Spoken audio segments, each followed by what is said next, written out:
امیر لشکر عباس جری دلاور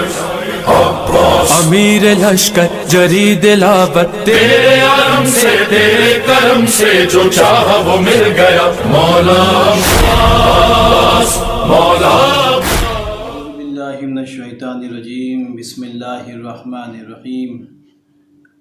الحمدللہ رب العالمین، والصلاة والسلام علی محمد وآلہ الطیبین الطاہرین الذین اذھب اللہ عنہم الرجس وطہرہم تطہیرا،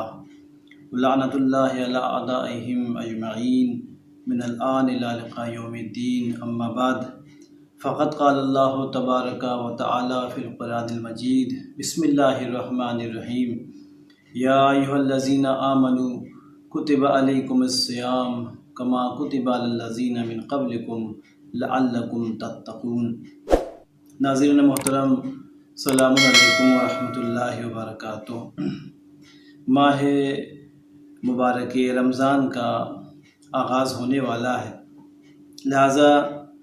قبل اس کے کہ اس مہینے کا آغاز ہو جائے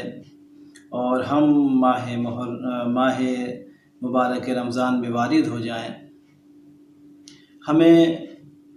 اس کی عظمت، اس کی اہمیت اور یہ روزہ کیا ہے اس کے بارے میں کچھ اجمالاً پتہ ہونا چاہیے، اس لیے کہ جب تک انسان کسی چیز کے بارے میں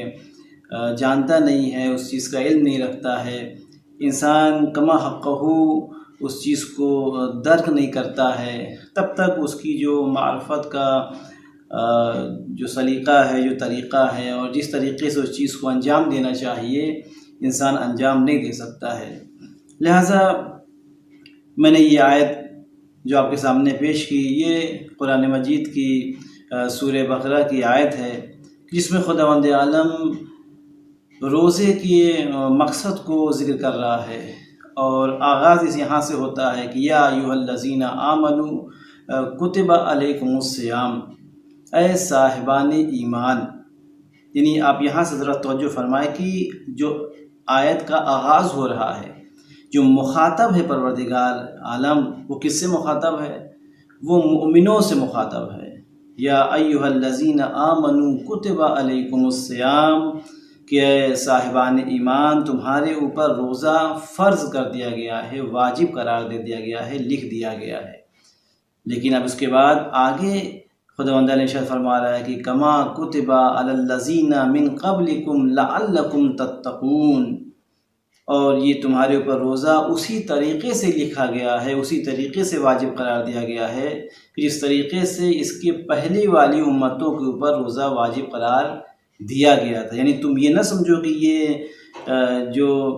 واجب قرار دیا گیا ہے، یہ مشقت، یہ زحمت، یہ پریشانی صرف تمہارے لیے ہے، نہیں، بلکہ اس سے پہلے کی امتوں پر بھی روزہ واجب تھا۔ اس کی کیفیت کیا تھی، اس کا طریقہ کیا تھا، کس طریقے سے تھا،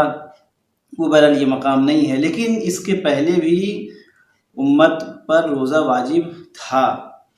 اور اس کے بعد اب خداوند عالم مقصد روزے کو بیان کر رہا ہے کہ اصل میں یہ روزہ کیا ہے۔ یہ تم روزہ سے یہ سمجھ رہے ہو کہ صرف یہ بھوکے رہنے کا نام روزہ ہے، چند چیزوں سے اپنے آپ کو بچا لینے کا نام روزہ ہے، نہیں، روزہ کس لیے ہے، اصل اس کا مقصد کیا ہے؟ کیا خداوند عالم چاہتا ہے کہ بس بندہ اس کا بھوکا رہے اور پیاسا رہے؟ نہیں، اس کا مقصد کیا ہے؟ ارشاد لعلکم تتقون، اس کا مقصد یہ ہے، اس کا ہدف یہ ہے کہ شاید تم اس کے ذریعے سے متقی اور پرہیزگار بن جاؤ۔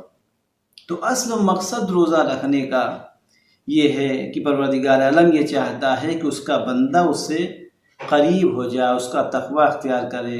پرہیزگاری اختیار کرے، پاک اور پاکیزہ ہو جائے۔ لہذا اسی محور کے اوپر تمام چیزیں گھومتی ہیں، وہ دعا ہوں، وہ نمازیں ہوں، وہ مناجات ہو، وہ کوئی بھی چیز ہو اس ماہ رمضان میں، ہر ایک کا مقصد یہ ہے کہ انسان کو پاک اور پاکیزہ کیا جائے، انسان کو طاہر کیا جائے، اور انسان اس قابل ہو جائے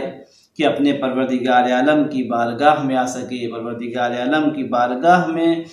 جب اسی وقت بندہ آ سکتا ہے کہ جب پاک اور پاکیزہ ہو، اور یہ تمام چیزیں اسی لیے واجب قرار دی گئی ہیں کہ انسان متقی بن جائے، انسان پرہیزگار بن جائے۔ بس تو